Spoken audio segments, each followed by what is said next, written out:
Dieu, mon abri, ma joie. Tout est possible quand tu es là. Tout est possible, Jésus, avec toi. Je marche dans ta lumière qui s'illumine en moi. Chaque jour avec toi, je crois. Les portes s'ouvrent quand je te cherche. Tu fais naître l'espoir dans chaque peut-être. Dans ta présence, je suis libre, je suis fort. Rien n'est impossible, mon cœur te porte. Tout est possible quand tu es là. Tout est possible, Jésus avec toi. Je marche dans ta lumière qui s'illumine en moi. Chaque jour avec toi, je crois. Le Seigneur nous permet de participer à tous ces programmes et chaque programme, Dieu utilise chaque programme pour nous bénir d'une certaine manière. Et c'est une grâce. Oui. Combien de gens n'ont pas l'occasion d'aller participer aux différents programmes de prière, des rencontres, parce qu'ils sont hospitalisés, parce qu'ils ne sont pas libres, parce qu'ils sont dans différentes situations. Dieu nous permet de rencontrer, de passer du temps régulièrement avec les frères et sœurs dans la communion. C'est un privilège qu'on n'imagine pas. Ce matin, j'étais en train de penser aux personnes qui sont dans les pays asiatiques où ils n'ont pas le droit de se réunir. Les gens vont dans les caves et ils savent que c'est au péril de leur vie. Si on les prend, ils sont en prison, ils sont tués. Hein, il y a tellement de... Nous sommes dans un pays libre. C'est toi-même qui refuses certains programmes parce que tu es fatigué, parce que tu as ceci, tu as cela. Bon, on est libre de faire ce qu'on veut. C'est un privilège.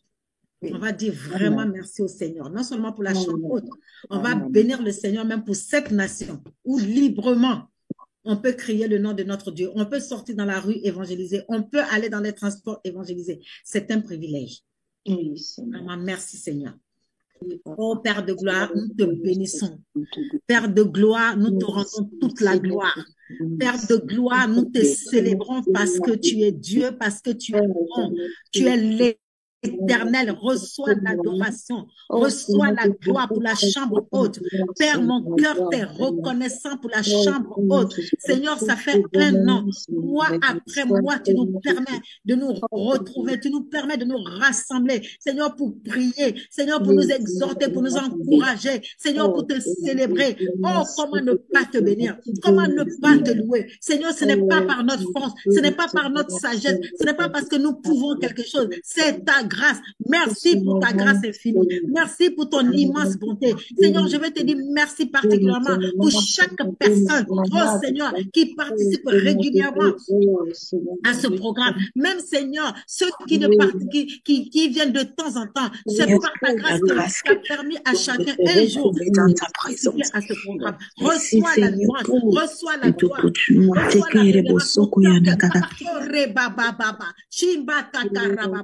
merci Seigneur. Merci Seigneur. Alléluia. Alléluia. Je voudrais encore qu'on prie par rapport à la persévérance. Oui. Nous sommes nombreux. Depuis des années, nous sommes persévérants avec le Seigneur. Malgré les vents, malgré les marées, malgré les difficultés, les joies et les peines, nous restons persévérants. Et le Seigneur honore la persévérance. Nous allons prier pour toutes ces personnes qui persévèrent, afin que le Seigneur nous fortifie encore, afin que le Seigneur nous soutienne encore, que nous demeurons fermes jusqu'au bout. La Bible dit que la fin d'une chose vaut mieux que son commencement, que chacun reste debout. La Bible dit que celui qui est debout prenne garde de ne pas tomber, qu'aucun de nous ne tombe, que c'est le Seigneur qui nous préserve, qui nous donne de tenir, de résister. Nous allons prier pour chacune de ces personnes qui persévèrent, afin que le Seigneur nous accorde sa grâce encore, que nous demeurons persévérants. Parce que lorsque nous perçons, c'est là que nous voyons la gloire de Dieu. Nous allons percer dans la prière. Nous allons percer dans le courage, dans l'audace, jusqu'à voir la gloire de Dieu. Bénissons le Seigneur pour chaque personne qui persévère et recommandons nos vies afin qu'il nous maintienne dans cet esprit de persévérance jusqu'au bout. Père de gloire, je te rends gloire pour ma vie. Je te rends gloire pour la vie de mes sœurs, des frères. Je te rends gloire pour ton peuple, pour tes enfants. Oh Seigneur qui persévère, malgré les tribulations, malgré la honte, malgré le dénuement, dans l'abondance, Seigneur, dans le manque, dans la santé, dans la maladie, dans la joie, dans la peine. Seigneur, toutes ces personnes qui s'accrochent, parce que Seigneur, nous voulons voir ton avènement. Seigneur, souviens-toi, fortifie encore,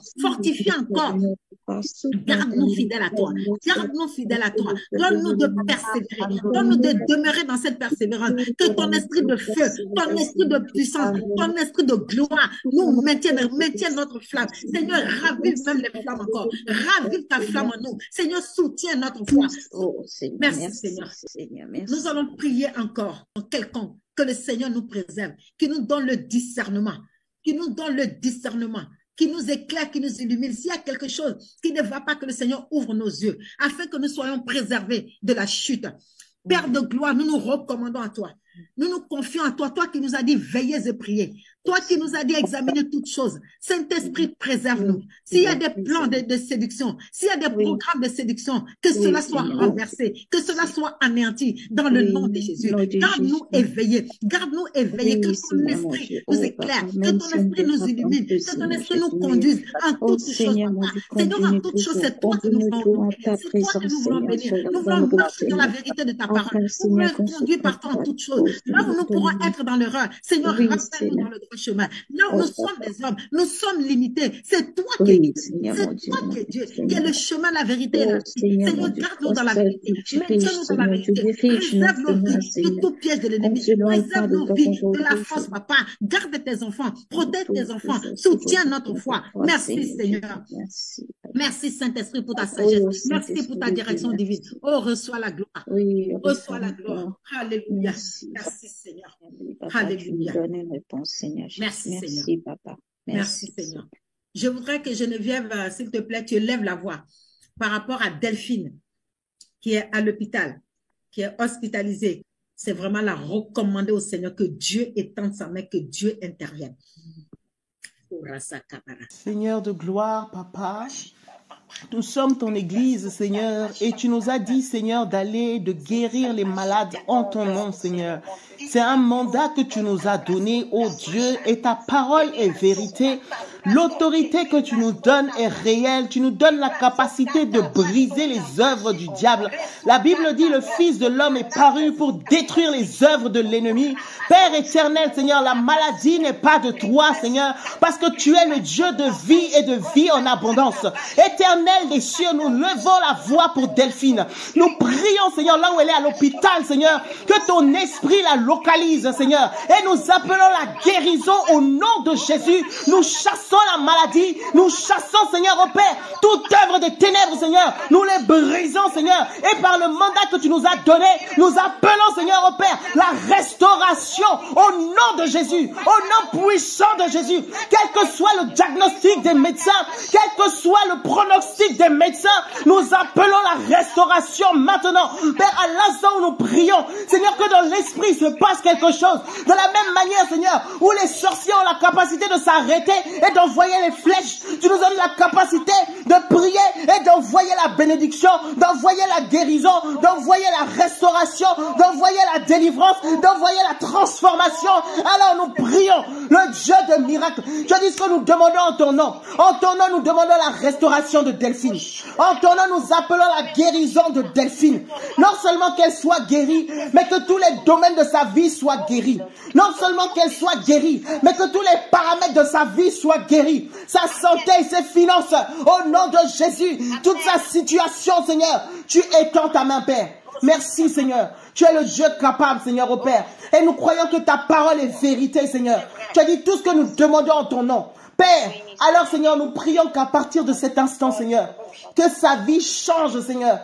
Que sa condition change, Seigneur. Que les médecins soient étonnés. Seigneur, là où, Seigneur, au Père, comme Paul, Seigneur, il y en a qui attendaient sa chute, Seigneur, à cause du venin du serpent. Ils vont attendre longtemps. Oh, Père, merci, Seigneur.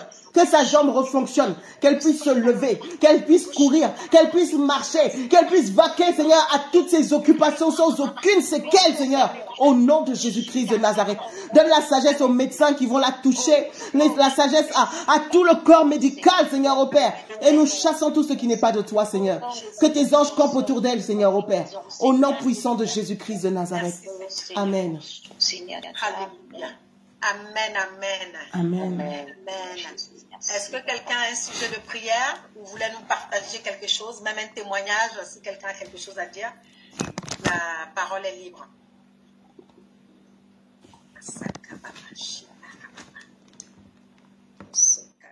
S'il n'y a pas de témoignage, moi je vais porter plainte. Parce que Jésus ne peut pas être dans nos vies là sans qu'il se passe quelque chose. Tu as raison. Tu as raison. Je voudrais insister sur quelque chose par rapport à la guérison. Vraiment, la guérison, c'est une question de foi. C'est vraiment saisir notre foi.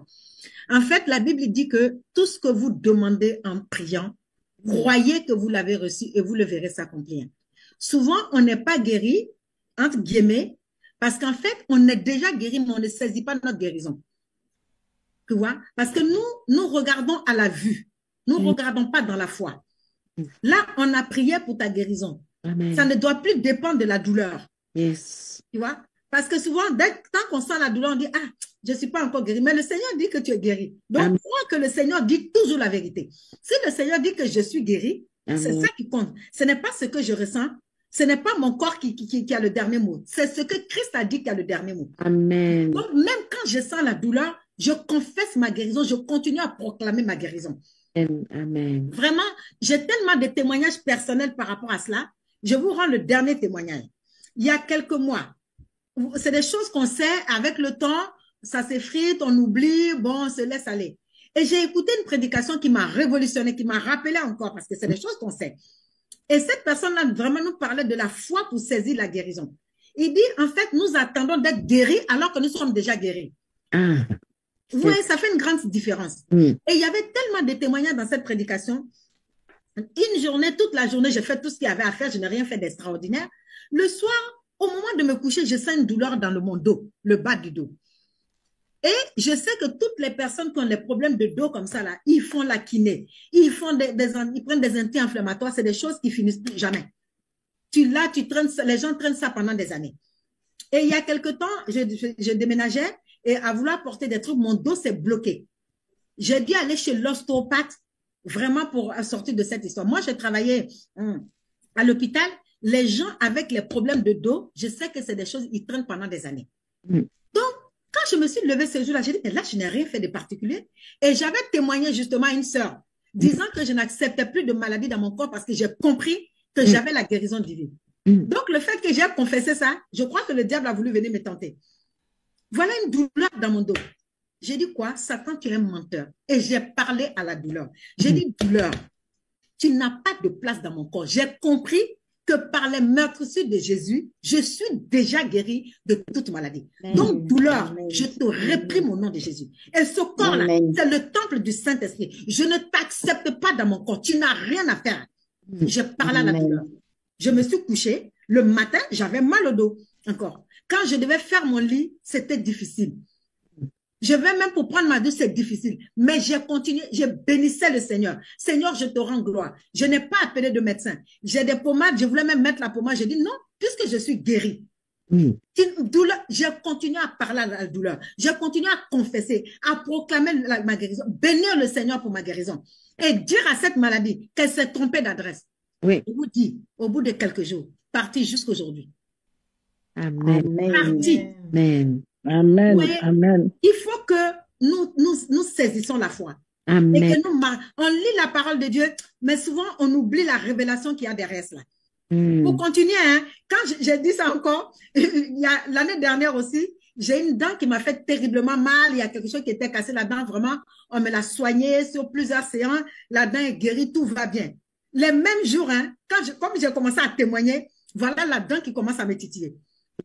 J'ai dit dent, au bras, où que tu sois Satan, j'ai dit moi, terminé. La dent, le nerf qui veut bouger là, tu meurs au nom de Jésus. Je t'ordonne de mourir. Je n'accepte pas. Oui. J'ai lutté avec ça pendant plusieurs semaines. Je vous dis aujourd'hui, terminé. Terminé au nom de En Jésus. fait, le diable, il vient jouer avec notre foi. Oui. Il faut qu'on ait une foi ferme. La Bible parle de foi ferme. Quelque chose qui est ferme, c'est quelque chose qui ne bouge pas, qui ne tangue pas. C'est quelque chose qui reste à sa place. Amen. Il faut que notre foi reste à sa place. Amen. Vraiment que nous saisissons la vision de Dieu par rapport à la guérison divine, à la santé divine. Dieu nous voit en bonne santé. Il faut confesser cette santé. Il faut, je vais dire, saisir cette santé puis la garder. Amen. Amen. Amen. Amen. Amen. Oui, Je amen. laisse la parole à ma sœur Geneviève. Amen. Amen. Que Dieu soit béni pour ces merveilleux moments que nous avons. Hein. Vraiment, moi, c'est des moments qui me font tellement du bien. Et quand on regarde aussi spirituellement en ce moment, des fois, dans l'esprit, c'est comme s'il y a des saisons, il y a des vagues, il y a des temps. Il y a des temps où on sent qu'on est accablé. Parfois, ça peut être financièrement, parfois, ça peut être au niveau du moral, parfois, c'est au niveau de la santé. Parfois, l'ennemi va utiliser telle situation où il y a des tempêtes. Il y a des moments aussi où on sent comme un regain de force, de vitalité. Il y a des saisons.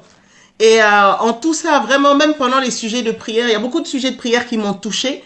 Mais le mot persévérance a beaucoup fait écho en moi. Voyez, la persévérance. Et ça nous fait penser même au Seigneur qui a parlé de l'arbre qui doit produire du fruit en toute saison. Voyez? Donc nous sommes aussi comparés à cet arbre-là parce que l'arbre de vie est en nous. Jésus-Christ est en nous et nous sommes ces arbres plantés près des courants d'eau et la source de vie est là. Et lorsqu'on puise en lui, au fait, quelles que soient les saisons, quelles que soient les tempêtes, on est là, on est inébranlable. Et dans Apocalypse, même le dernier livre là, on nous parle de cet arbre qui produit des fruits. Il y a même Apocalypse et différents livres aussi qui en parlent. Et qui porte du fruit 12 fois dans l'année. Ça veut dire tous les mois. Tous les mois. En toute occasion, en toute circonstance. Donc ce qui fait que dans la maladie, on est là et on dit Seigneur, on n'a que toi. On produit du fruit. Dans la santé, on produit du fruit. Amen. Dans la disette, on produit du fruit. Quand il y a le désert là, quand tout semble sèche, compliqué, on produit du fruit. Quand l'ennemi envoie des vents de querelles, de tempêtes, que ce soit au niveau des enfants, au niveau du couple, au niveau de, je ne sais pas, des collègues, de tout ça là, on est là, on produit du fruit. Quand on sent que le Seigneur Jésus, la connexion, c'est comme ça, on produit du fruit. Quand on sent aussi que c'est difficile, on se sent seul, Seigneur, mais où es-tu? On produit du fruit. Et donc, même dans ces temps où on se dit, ben Seigneur, c'est samedi, je serais resté dormir, me reposer, j'ai autre chose à faire. On est là quand même, on produit du fruit. Amen. La persévérance. C'est-à-dire qu'on persévère contre vents et marées. Parce que nous sommes des femmes et des hommes aussi, pour les hommes qui vont écouter même par la suite, qui ne dépendons pas des circonstances. Le monde nous apprend à dépendre des circonstances. Là où nous sommes, vous savez, même quand on regarde l'image même de la société où on est, vous savez, quand on se marie, la Bible dit que le mariage, c'est pour le meilleur et pour le pire. Jusqu'à ce que la mort nous sépare. Maintenant, je sais que dans la vie, il peut y avoir des aléas et tout, mais on est dans une génération où les gens se marient pour le meilleur et pour le meilleur. Moindre problème, on s'en va. Voyez, on ne supporte plus il y a un problème dans les relations entre des personnes, entre des amis. Ben écoute, tu m'as pris la tête, je te parle plus, je te raye, je te bloque, je te parle plus. On est dans une société comme ça. Ils ne cherchent plus à... Je sais même pas pourquoi je parle de tout ça. Mais on ne cherche plus la persévérance et réparer ce qui est cassé, aller dans la profondeur pour essayer de restaurer les choses. Même les appareils qu'on achète là, dès que ça ne va pas, on jette, on rachète autre chose. Avant, on réparait. On prenait soin pour emmener les choses le plus loin possible. Donc la persévérance. Et cette persévérance, on doit l'avoir. On doit l'avoir. Donc c'est-à-dire que même si humainement, tout est compliqué, nous on dit Seigneur, qu'est-ce que tu dis et qu'est-ce que tu veux? Alléluia. C'est comme ça que nous sommes. Et c'est comme ça au fait que le Seigneur aussi voit. La Bible nous parle de l'intégrité, mais il y a aussi la persévérance par rapport aux caractéristiques que le Saint-Esprit donne aux enfants de Dieu. Nous ne sommes pas de ceux, comme Paul disait, nous ne sommes pas de ceux qui se retirent pour se perdre, mais nous sommes de ceux qui persévèrent pour sauver leur âme. Donc, nous, Les combats ne nous font pas peur. Les difficultés ne nous font pas peur. L'abandon ne nous fait pas peur. Les calomnies ne nous font pas peur. Les flèches. Le juste, il ne craint même pas la peste qui fait des ravages, qui frappe en plein midi, ni quel que soit ce qui se passe. La rage, la peste, les flèches, les mauvaises nouvelles, toutes ces choses, on n'a pas peur. Parce que quand bien même on souffre, on a le consolateur qui est avec nous. Voyez?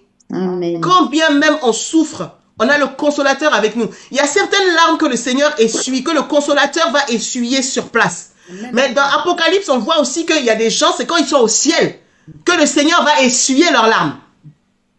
Voyez? Donc, ne soyons pas de ceux, parce qu'il y a des combats, il y a des souffrances, il y a des choses qui ne se passent pas comme on veut. On veut abandonner. On dit, mais Dieu, où es-tu? Tu m'as lâché. Non. Seigneur, je vois ta main, je te bénis. Je ne vois pas ta main, je te bénis. Quoi qu'il en soit, là, je te sers.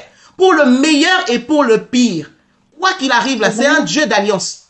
Et c'est pour ça qu'il y a des serviteurs, les apôtres, quand ils ont compris, ils disent, mais qui nous séparera de l'amour de Dieu manifesté en Jésus-Christ? Serait-ce la nudité? Serait-ce la pauvreté? Serait-ce les tribulations? Rien ne peut te séparer. Si ton amour envers Dieu ne dépend pas des bénédictions, si ton amour envers Dieu ne dépend pas de ce que tu reçois, mais c'est un amour inconditionnel, le diable a peur parce que tu deviens dangereux. Quel que soit ce qu'il va faire, toi, ça te pousse seulement au pied de ton Père. Tu es content, tu viens au pied du Seigneur, tu le loues. Tu es fatigué, tu viens au pied du Père, tu dis, Seigneur, recharge-moi. Tu pleures, tu viens à ses pieds aussi, tu pleures. Quoi qu'il en soit, ton refuge est à ses pieds.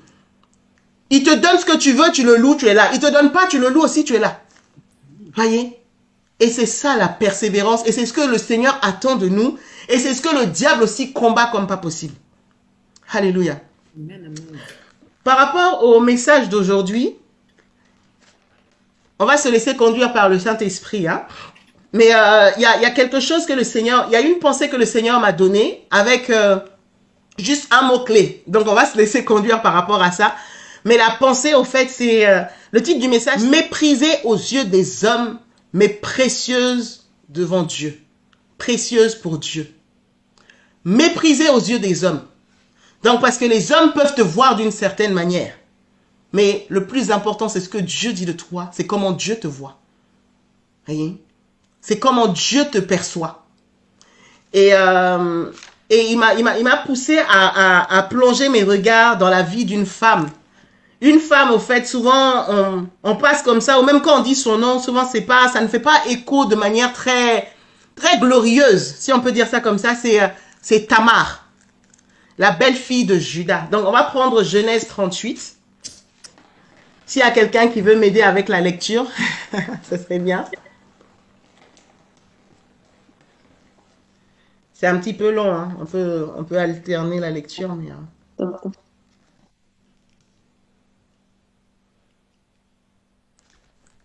Quel verset?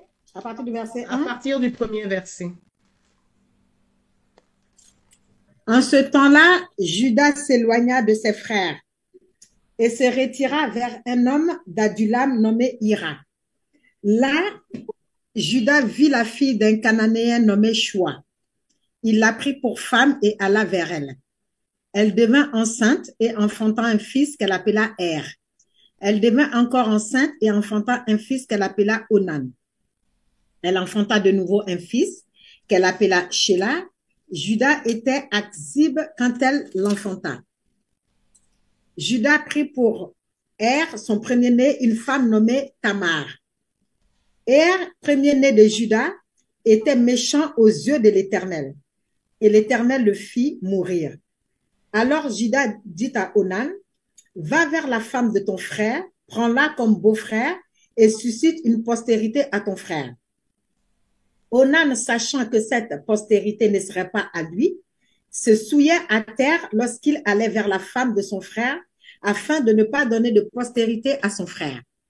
Ce qu'il faisait déplut à l'Éternel qui le fit aussi mourir. Alors Judas dit à Tamar, sa belle-fille, « Demeure veuve dans la maison de ton père jusqu'à ce que Shelah, mon fils, soit grand. » Il parlait ainsi dans la crainte que Shelah ne mourût comme ses frères. Tamar s'en alla et elle habita dans la maison de son père. Les jours s'écoulèrent et la fille de Shua, femme de Juda, mourut. Lorsque Juda fut consolé, il monta à Timna vers ceux qui tondaient ses brebis, lui et son ami Ira, la Dulamite. On en informa Tamar et on lui dit, voici ton beau-père qui monte à Timna pour tondre ses brebis. Alors elle ôta ses habits de veuve, elle se couvrit d'un voile et s'enveloppa, et elle s'assit à l'entrée de Naïm sur le chemin de Timna, car elle voyait que Sheila était devenu grand et qu'elle ne lui était point donnée pour femme, Judas la vit et la prit pour une prostituée parce qu'elle avait couvert son visage. Il l'aborda sur le chemin et dit, laisse-moi aller vers toi, car il ne connut pas que c'était sa belle-fille. Elle dit, que me donneras-tu pour venir vers moi? Il répondit, je t'enverrai un chevreau de mon troupeau. Elle dit, me donneras-tu un gage jusqu'à ce que tu l'envoies? Il répondit, quel gage te donnerai-je? Elle dit, ton cachet, ton cordon et le bâton que tu as à la main. Il les lui donna, puis il alla vers elle et elle devint enceinte de lui.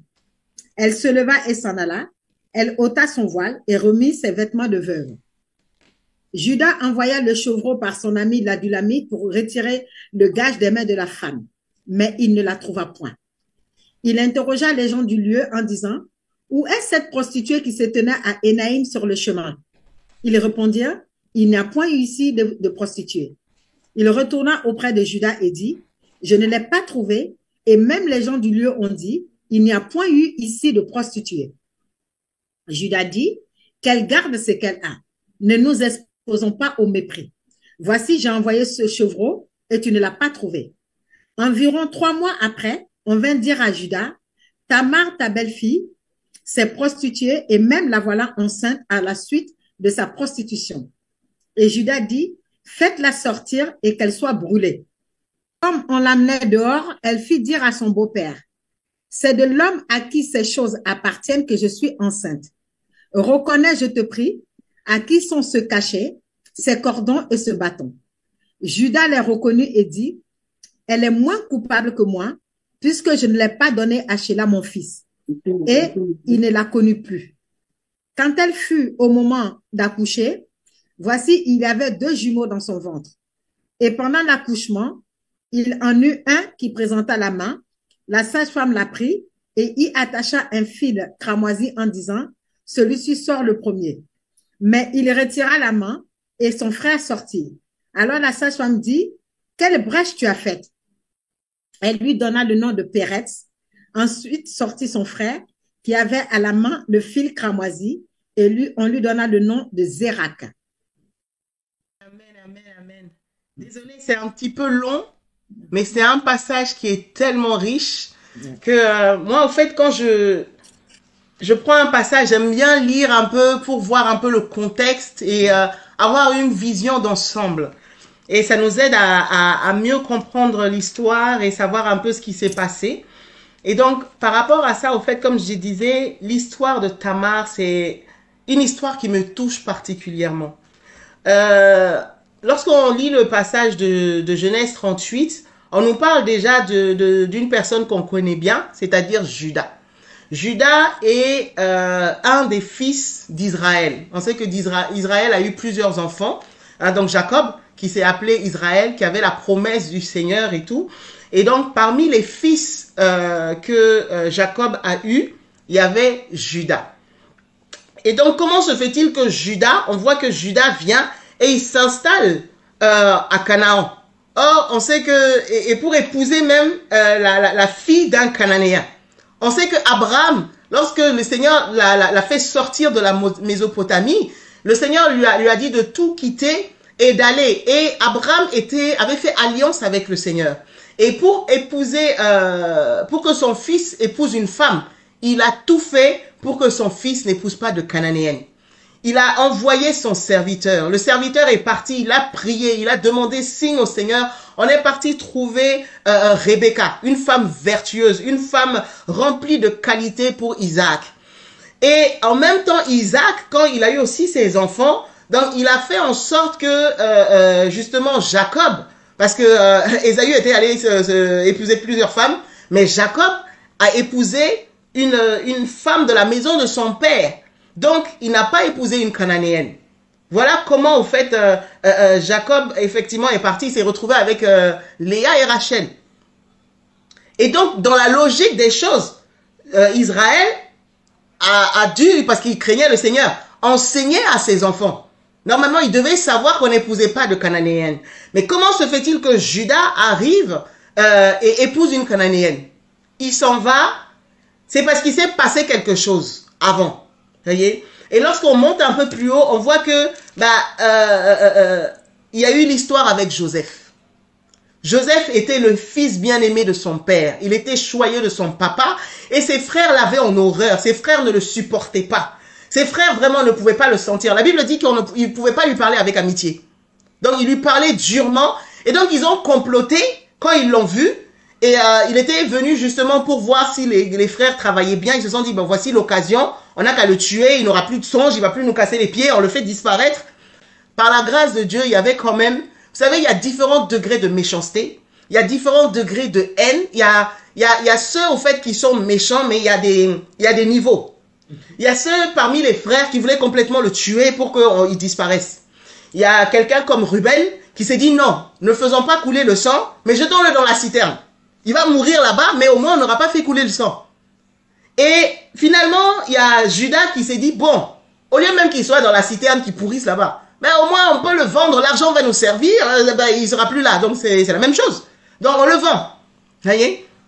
Donc, mais le Seigneur a utilisé ces stratégies qui montaient dans le cœur des frères pour glorifier son nom et faire sortir Joseph et le pousser même vers sa destinée. Voyez? Mais Judas était complice. Judas a été complice et quand ils sont revenus, ils ont pris des vêtements, ils ont pris les vêtements le manteau que Joseph avait, hein, un manteau bien coloré qui avait été donné avec amour par le papa. Ils l'ont imbibé du sang d'un animal et ils sont allés donner au père en disant, mais ton fils, n'est-ce pas le manteau de ton fils? Essaie de voir si tu arrives à le reconnaître parce que il a été déchiré certainement par un animal. Et le père était dans une désolation comme pas possible. Il a perdu un fils. Et non seulement pas n'importe quel fils, son fils chéri, le fils qui avait une destinée. Parce que le père, vous savez, c'est un homme spirituel. Il a fait alliance avec Dieu, donc il reconnaissait aussi la main de Dieu derrière Joseph. Et lorsqu'on regarde, même lorsque lorsque Jacob était captif de Laban, c'est au moment où Rachel est tombée enceinte de Joseph que la destinée de toute la famille va changer.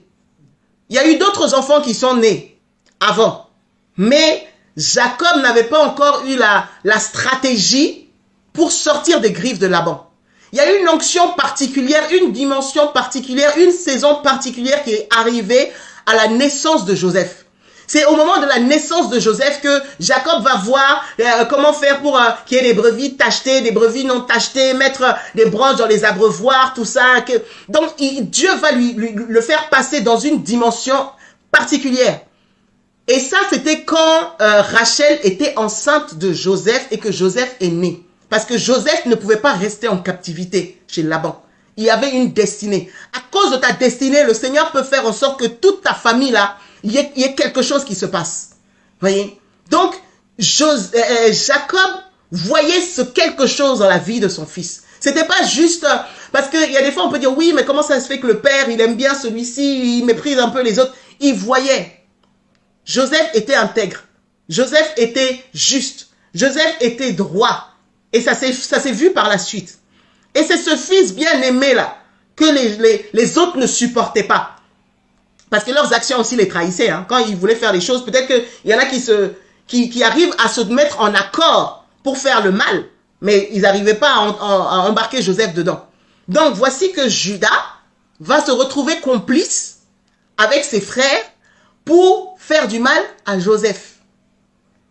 Et donc, ils vont venir maintenant pour annoncer cela au papa. Et le papa va être complètement désolé. Déjà, il va s'en vouloir parce que sa femme était celle qu'il aimait. Rachel était morte. Elle a souffert pour avoir cet enfant-là. Cet enfant avait une histoire particulière. Donc, c'est plus que la mort même d'un fils. On voit même plus tard quand Joseph, au fait, quand il a su que Joseph n'était pas mort et qu'il était en Égypte, la Bible dit que l'esprit de Jacob, l'esprit d'Israël va se ranimer. Donc, spirituellement, c'est comme si son esprit était mort. Il devait être dans une dépression comme pas possible. Il n'a pas voulu être consolé. Donc, il n'a pas voulu être consolé. Donc, c'est comme si c'était même un manteau de veuvage. C'est un manteau de deuil qu'il a mis. Le deuil, c'est quand tu perds quelqu'un de cher. Voyez? Le deuil peut être pour un fils, pour un époux, pour une épouse, pour différentes choses. Mais là, il ne voulait aucune consolation. Pourtant, il avait d'autres enfants, mais il ne voulait pas être consolé. Il avait perdu quelque chose que personne ne pouvait lui redonner. Voyez?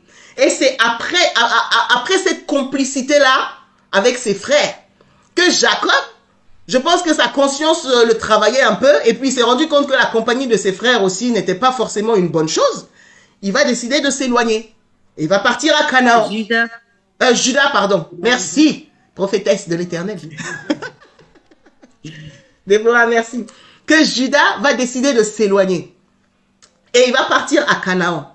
Et maintenant de Canaan, non seulement il s'est éloigné de ses frères, ils ont fait ce qui était mal, ils ont menti au père. À aucun moment on a vu qu'ils se sont repentis pour dire « Oh non, mais finalement on s'est trompé, voici ce qu'on a fait et tout. » On peut essayer de voir si on peut le rechercher. Peut-être que la famille se serait levée, aurait lancé des poursuites. Mais eux, de toute façon, je pense qu'ils voulaient juste s'en séparer, hein, donc ça ne les intéressait pas. Et ils se sont dit « Le père va s'en remettre », mais le père ne s'en remettait pas. Et donc je pense que sa conscience le tourmentait tellement qu'il a voulu fuir. Et il part maintenant, il va à Canaan. Judas va à Canaan, et Judas maintenant, il fait ce que son père n'a pas fait. Il fait ce que son grand-père n'a pas fait. Il fait ce que, dans ses lignées, ceux qui ont fait alliance avec Dieu n'ont pas voulu faire. Lui, il vient, il épouse une Cananéenne. Voyez? Il épouse une Cananéenne. Et on dit qu'il se retira vers un homme d'Adulam. Lorsqu'on regarde, vous savez, dans la Bible, le sens des prénoms aussi est important. Donc, Adulam, au fait, ça veut dire justice du peuple. Donc, un homme d'Adulam, donc la ville qui s'appelle Adulam, donc justice du peuple.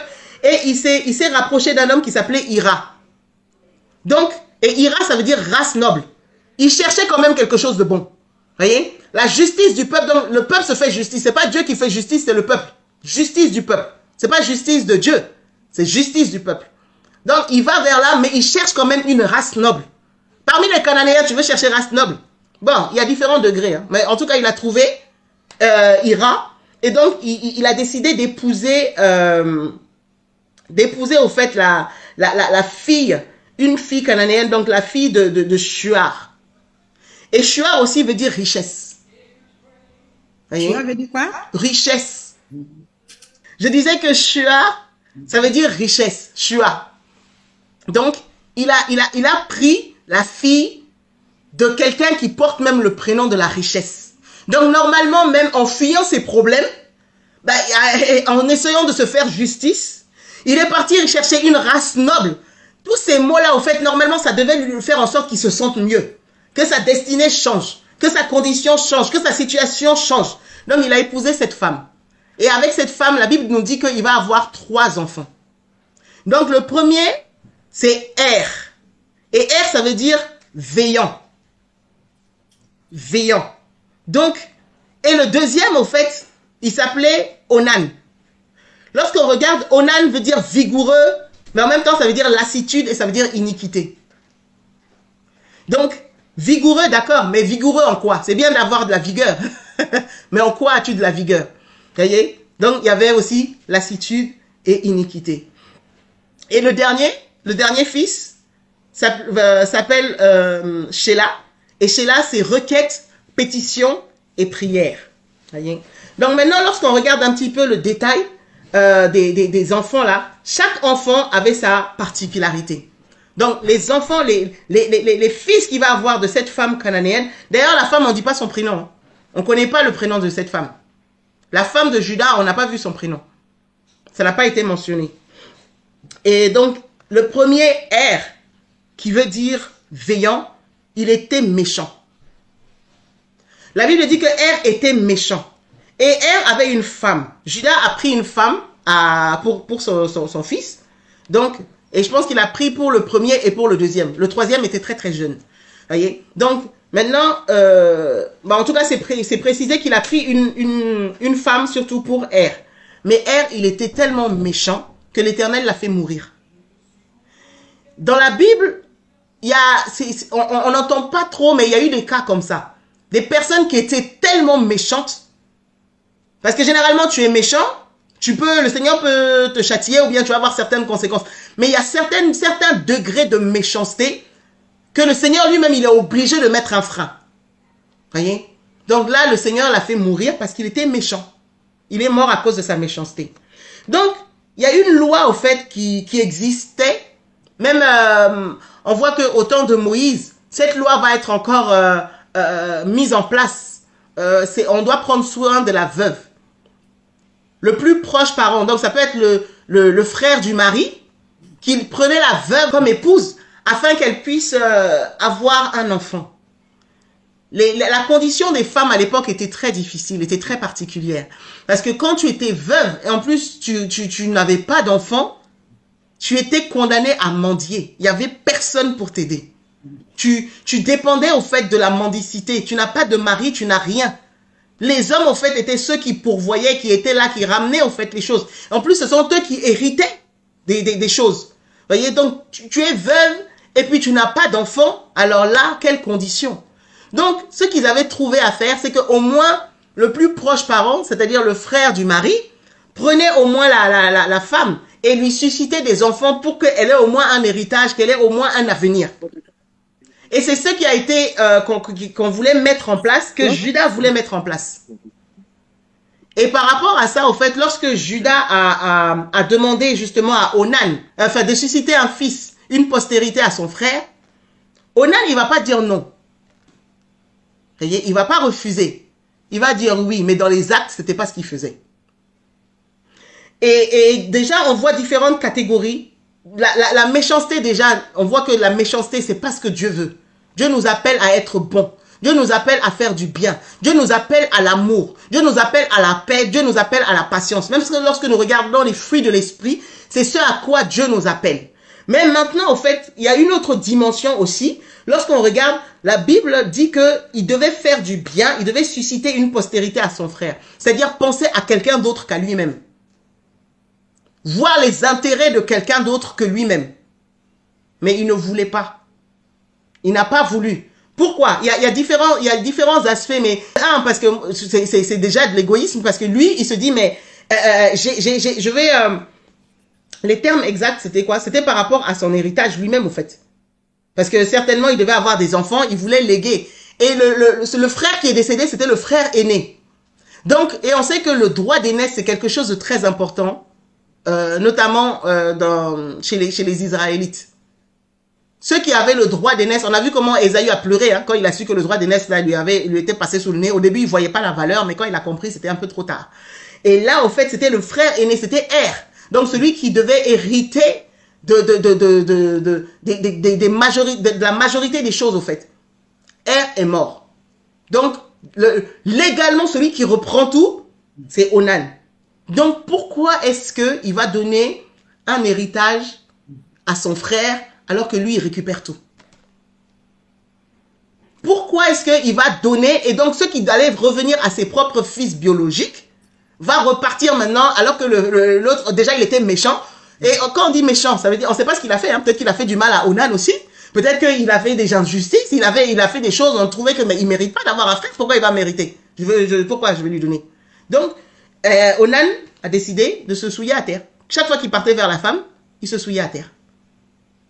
Et ça, c'est quelque chose que l'Éternel n'a pas aimé, et l'Éternel va aussi le frapper. Et le Seigneur me faisait comprendre aussi, vous savez, en tant que chrétien, il nous demande de donner sans rien attendre en retour. De donner. L'amour, au fait qu'on donne sans rien attendre en retour. Lui, il devait susciter une postérité à son frère, mais par amour. Voyez? Par amour. Sans rien attendre en retour. Et ça, il n'en était pas capable. Et le Seigneur, c'est ce que Dieu nous demande aussi. Tu ne fais pas du bien à quelqu'un parce que tu vas avoir quelque chose. Tu n'aides pas quelqu'un parce que tu vas avoir quelque chose. Tu l'aides simplement parce que tu es amour. Parce que tu communiques l'amour. Parce que tu manifestes l'amour. Peu importe ce que tu vas avoir. Ce que tu reçois, la récompense, c'est d'avoir fait le bien. Tout simplement. Voyez? Et le Seigneur se chargera du reste. Mais en tant qu'enfant de Dieu, parfois on a du mal. La Bible dit que l'amour ne cherche pas son propre intérêt. Et quand on dit qu'il y a plus de joie à donner qu'à recevoir, est-ce que nous éprouvons réellement plus de joie à donner qu'à recevoir? Humainement, dans notre nature humaine, c'est pas possible. Mais dans la nature divine de Dieu en nous, c'est plus que possible. Voyez? C'est pour ça que souvent, quand on dit que la libéralité fait partie des fruits de l'esprit, c'est des dons. Parce que quelqu'un qui a cette libéralité-là va donner, va faire du bien et n'attend pas forcément en retour. Si les gens sont reconnaissants, gloire au Seigneur. S'ils ne sont pas reconnaissants, tu as fait ce que tu devais faire. Parce que c'est une alliance entre toi et ton Dieu. Voyez? Et malheureusement, on arrive parfois à être entouré de personnes qui aiment plus recevoir que donner. Et c'est très dangereux. Voyez? Donc, toi, tu fais du bien, tu manifestes la parole de Dieu, tu manifestes l'amour, mais il y a des gens qui sont là, eux, ils reçoivent. Ils ne font que recevoir, mais ils ne donnent pas. Ils reçoivent l'amour, ils reçoivent le bien, ils reçoivent ce que tu peux leur faire, ce que tu peux leur donner. Mais quand tu regardes, ils sont même pas capables de faire, ne serait-ce que acheter une petite baguette de pain pour venir te donner, tiens ma soeur, tu m'as fait du bien. Tiens mon frère, tu m'as fait du bien. En tant qu'enfant de Dieu, on ne peut pas être comme ça. Il y a un problème. Il y a un problème. Des fois, il faut s'asseoir pour te dire, mais Seigneur, comment je suis? Une personne, c'est pas que on est débiteur. La personne qui l'a fait, peut-être qu'elle n'attend rien. Mais il y a des réalités spirituelles, il y a des clés spirituelles qu'il faut vraiment saisir. C'est nécessaire pour notre avancement. Souvent, on pleure, on comprend pas, on est là, on a des combats, mais des fois, il y a des règles toutes simples. Et il n'y a pas besoin d'être spirituel comme pas possible. Voyez? Quand, au fait, si on voit même que Abraham, sans la loi, parce qu'il y en a qui disent, oui, mais la dîme, c'était la loi. Bon, je ne rentre pas dans ces débats-là. Mais Abraham n'était pas sous la loi et Abraham a donné la dîme de tout. Personne ne lui a demandé de donner. Hein. Il est venu donner lui-même. Toutes les personnes, au fait, qui faisaient alliance avec Dieu, ils donnaient quelque chose. Pourquoi est-ce que Dieu, au fait, a béni Salomon au-delà même de... Et lui a dit, mais tu m'as pas donné, tu m'as pas demandé la mort de tes ennemis, tout ça, mais je te donne la sagesse. Parce que Salomon a fait de ses offrandes. Salomon a fait de ses offrandes que Dieu lui-même a dit non, je peux pas rester comme ça. Voyez? Les gens, en fait, pourquoi il y a autant de... On dit qu'il y en a qui se font dépouiller et tout. C'est parce qu'il y a aussi une réalité spirituelle dans le fait de donner. Qu'on le veuille ou pas, il y a une réalité spirituelle dans le fait de donner. Tu donnes au Seigneur ton cœur, il le remplit d'amour. Tu donnes au Seigneur tes entrailles, tes enfants, il en fait des serviteurs. Alléluia. Tu donnes au Seigneur ta vie, il te donne la vie éternelle en abondance. Tu donnes au Seigneur ta maison, il vous plante dans les générations et les générations à venir. Le Seigneur dit qu'il n'est débiteur de personne. Tu ne peux pas donner quelque chose au Seigneur et que tu ne reçoives en retour. Et comme le Seigneur, de manière physique, c'est pas lui qui va venir manger notre argent, c'est pas lui qui va venir manger la nourriture que tu prépares. Il dit que si tu donnes ne serait-ce qu'un verre d'eau à un de ces petits, tu reçois ta récompense. Mais il y a des gens qui ne savent même pas donner un verre d'eau. C'est parce que dans le verre d'eau là, il y a un mystère. Alléluia. C'est quand tu donnes ce verre d'eau-là qu'il y a des choses qui se déclenchent dans ta vie. Toi, tu es là, tu bois que le verre d'eau des autres. Mais apprends à donner. Donne un peu de verre d'eau. On t'a pas dit de donner des milliards. Tu vois? Mais si tu as ne serait-ce qu'un verre d'eau. Il y a des femmes qui ont changé leur destinée, dont le destin était la mort. Elles n'avaient plus d'espérance. C'est cette veuve qui avait, la veuve de Sarepta. Elle n'avait plus rien. Il lui restait qu'un peu de farine. Voyez? Un peu de farine seulement et un peu d'huile. Elle a dit au serviteur, quand le serviteur est venu lui demander des gâteaux, elle a dit, mais j'ai rien. Je suis en train de collecter du bois et là, en fait, bah, je vais juste préparer ça pour mon fils et moi, nous allons manger. C'est notre dernier repas. Il y a la famille, il n'y a plus rien. J'ai plus rien. Donc, on va mourir. Le serviteur lui dit, ok, j'ai compris. Prépare ton gâteau, fais comme tu as dit. Il n'y a pas de problème. Mais avant toute chose, donne-moi à manger. Le fait de donner. Mais parce que cette femme a donné, elle n'a manqué de rien. L'huile, la farine n'a pas manqué pendant tout le temps de la famine. Voyez, donner.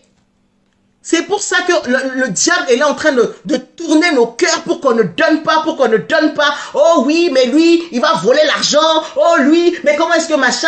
Oh lui. Donc on est là et puis même personnellement, hein, je vous parle, mais je me parle à moi-même. Voyez, parfois on a nos réalités financières, on a des challenges, on a des défis, on a des choses, des projets que on sait même pas comment on va faire pour mettre un pied dedans. Voyez, mais ne jamais oublier la réalité de donner. Que le Seigneur ne ferme jamais nos entrailles. C'est en cela, en fait, que les portes s'ouvrent. Les lois spirituelles ne sont pas les lois humaines. Nous ne dépendons pas des lois humaines. Si tu te mets sous les lois humaines, tu vas dépendre des lois humaines. Mais si tu te mets sous les lois divines, tu dépendras des lois divines. Abraham, en fait, c'est quand il pouvait voir les choses dans l'esprit qu'il arrivait à les acquérir. Le Seigneur lui dit, sors, regarde le nombre d'étoiles qu'il y a, regarde le nombre de, tu vois, la poussière de la terre là. Si tu arrives à compter là, c'est comme ça que sera ta postérité. Donc, il faut que tu regardes. Donc, quand toi tu sèmes, quand toi tu donnes, tu le fais de manière intentionnelle parce que dans l'esprit, tu as vu la chose. Amen. Voyez? Et parce que tu as vu la chose, tu arrives à prendre possession, mais c'est pas sur ton frère ou ta sœur. Le rémunérateur, c'est ton Père qui est dans les cieux. Seigneur, j'ai donné un verre d'eau et je le fais avec amour. Je le fais avec plaisir. Je le fais pour faire du bien. Voyez? Et c'est ce cœur-là que le Seigneur nous demande d'avoir. C'est cette libéralité que le Seigneur nous demande d'avoir. Et tellement l'ennemi est subtil et mauvais qu'il va détourner notre attention comme Onan, en disant, mais au fait, ce que j'ai là, on veut me le prendre. Pourquoi est-ce que je vais donner, je vais susciter la postérité? Il était tellement méchant, mais il ne mérite pas. Je vais lui donner pourquoi? Donc, non. Et il a préféré se souiller à terre. Et le Seigneur n'a pas aimé. Par rapport à Onan, ça nous paraît gros, hein, mais je vous assure que parfois, sans s'en rendre compte, on peut avoir le même cœur. Voyez? Onan, il a la semence. Il est celui qui a la capacité de donner la vie pour assurer un avenir. Donc, des fois, le Seigneur nous donne quelque chose qui peut permettre à quelqu'un d'autre d'avoir la vie. Il nous donne quelque chose qui peut permettre à quelqu'un de continuer, de couvrir son opprobre, de couvrir sa honte, de lui redonner de la dignité. Mais parfois, on pense tellement à nous-mêmes. Oh, mais si je donne, je ne vais pas avoir. Mais si je fais ça, ça va être comme si. Et on va être dans les raisonnements. Et donc, on va faire. Donc, les hommes voient que nous faisons. Parce qu'il partait vers cette femme. Le père voyait, tout le monde voyait qu'il partait vers la femme. Il n'a pas dit non. Hein. Mais ce qui permet de transmettre la vie, là, il avait coupé ça. Oh, Jésus. Ce qui permettait de semer l'essentiel, le ce pourquoi tu fais là, il a coupé ça. Donc, ce qu'il faisait là ne servait plus à rien. Et ça, le Seigneur ne veut pas. Voyez? Donc, aux yeux des hommes, il paraissait être, oh, mais celui qui a pris la femme de son frère, qui a voulu vraiment redonner la dignité à cette femme. Donc, aux yeux de tout le monde, mais la femme dans les coulisses, elle savait. Elle n'a rien dit, hein. Mais l'âme, les gémissements de cette femme-là, le Seigneur voyait.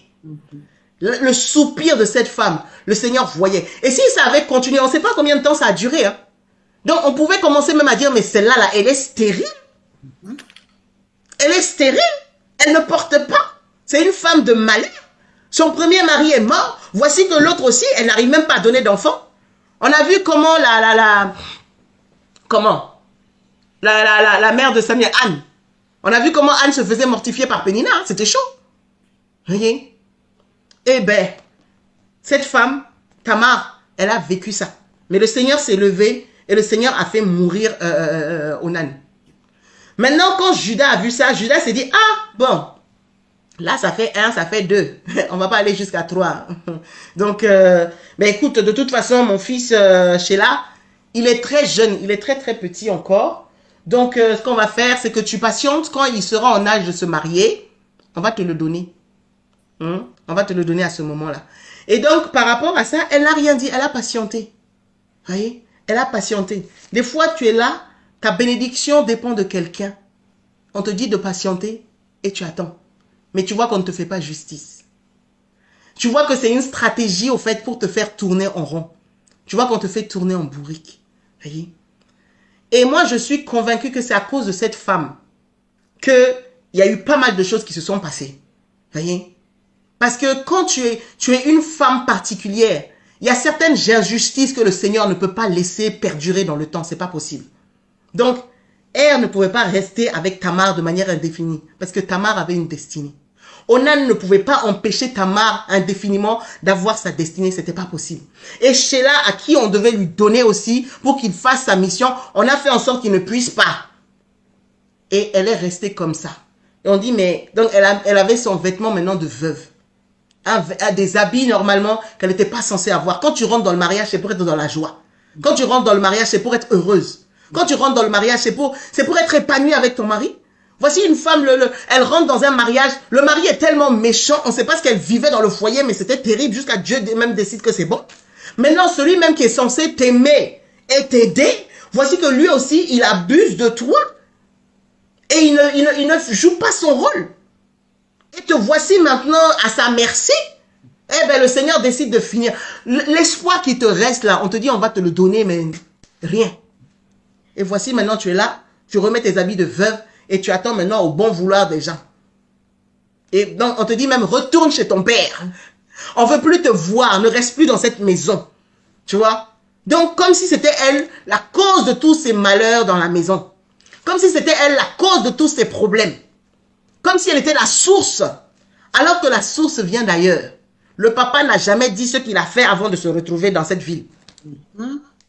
Le papa n'a jamais dit que là, il est parti vendre son frère, il est parti manger l'argent avec les autres et il a fui pour venir se mettre ici, là. Donc le problème, ce n'est pas lui, hein, c'est Tamar, la Cananéenne que tu es parti chercher là. C'est ça. Voyez? Souvent, Dieu peut nous parler, hein, mais nous-mêmes, on cherche des problèmes ailleurs. Et à cause de ça, il a continué, il a oublié cette femme qui était là nuit et jour, on ne sait pas combien de temps elle est restée là-bas, à attendre qu'on se souvienne d'elle, à attendre. Elle a dû, c'est pas précisé, peut-être que Er était le premier homme qu'elle a connu, elle est rentrée dans le mariage. Donc toute sa vie là, elle n'a connu que mépris sur mépris sur mépris sur mépris. Et on te dit d'attendre encore comme si c'était encore de ta faute. Et voici qu'on t'oublie, on te laisse chez ton père. Donc les gens qui voient, oh, celle-là, là, regarde, même sa belle famille l'a chassée. Mari mort, mari mort. Donc même quand quelqu'un d'autre veut s'intéresser à elle, on dit ne va surtout pas là-bas. Si celui même qui est de la descendance d'Abraham, ceux qui portent la bénédiction l'ont chassé, c'est pas quelqu'un d'autre qui va venir, donc il faut la laisser. Hein? Voilà. Et donc par rapport à ça, le Seigneur, qu'est-ce que le Seigneur va faire? Le Seigneur va faire en sorte que la femme même, la femme de Judas va mourir. Donc, lui, au fait, qui était en train de dire que c'est à cause de toi que mes enfants sont morts, maintenant la personne aussi avec qui il vit est morte. Donc, si c'est à cause de quelqu'un que quelqu'un d'autre meurt là, donc on peut dire que c'est à cause de lui aussi que la femme est morte. Vous voyez? La mort ne prévient pas. On ne peut pas accuser une personne comme ça, oui, mais c'est à cause de toi que... Donc, maintenant, il se retrouve veuf. Et logiquement, vous savez, quand tu vis quelque chose, ça doit te rendre plus compatissant envers les autres qui ont vécu la même situation, qui vivent la même situation. Donc, dans la logique humaine, on peut dire ça comme ça, donc dans la logique, il aurait dû se dire, ah ouais, donc c'est comme ça que ça fait. La femme, là, elle a dû souffrir. Je vais me souvenir d'elle parce qu'elle est veuve. Je vais aller la chercher. Que mon fils, voilà, puisse... Mais ça n'a pas servi de leçon, hein. Il n'a pas parlé de Tamar. Il ne s'est pas souvenu de Tamar, il est parti comme ça. Donc, on a prévenu maintenant. Voici que, pour faire fructifier ses biens, ses brebis, il y avait aussi des temps, il fallait tondre les brebis. Parce que la laine commençait à augmenter et tout ça. Et il fallait tondre. Donc, et lui, en fait, il est monté dans une ville qui s'appelle Timna pour aller tondre ses brebis. Lorsqu'il est monté dans cette ville, la Bible dit qu'on a informé Tamar. Donc, Tamar, au fait, s'est levée. Elle a enlevé ses habits de veuve pour maintenant revêtir un voile, s'habiller et être là comme une prostituée. Et très souvent, en fait, quand on parle de Tamar, on voit Tamar la prostituée. Mais la Bible n'a pas dit qu'elle était prostituée. La Bible a dit qu'elle s'est habillée comme une prostituée. Et je dis, ah ouais, donc la femme déjà qui était méprisée, qui était abandonnée, qui était calomniée, qui était injustement traitée, qui a été chassée et qui s'est mise dans des vêtements de veuve, elle a accepté de se rabaisser encore plus bas. Elle dit non, tout ça là, c'est pas assez. À cause de ma situation là, je vais enlever tout ça, je vais même mettre vêtements de prostituée. Wow. Souvent tu vis une situation, hein, Tu dis, je pleure, voici ce qu'on me fait, voici l'image. Tu essaies de relaver même ton blason, de redonner ton blason. Qu'on me voit. Elle, non, hein. Elle dit, à aucun moment on a vu qu'elle a envoyé se plaindre. Elle a fait des histoires à son beau-père, a commencé à taper, faire des tapages et tout ça. Elle a commencé... Non, elle est restée calme. Elle est restée calme. Moi, quand je lis ma Bible, je ne vois pas que Tamar a fait un scandale quelque part. On lui a dit, elle est restée là. Elle a attendu. Mais elle dit, vêtements qu'on m'a mis là, de femmes qui tuent les hommes, de femmes qui ne vaut rien, qu'on chasse son père et qui reste en deuil, sans avenir, sans postérité, en train de mourir toute seule là. C'est ça qu'on me met. Ok. Mais moi maintenant là, je mets vêtements de prostituée mais. Et Dieu a vu l'humiliation et l'humilité de cette femme. Elle n'est pas venue pour un autre passant. Hein. Elle est venue à cause de quelqu'un.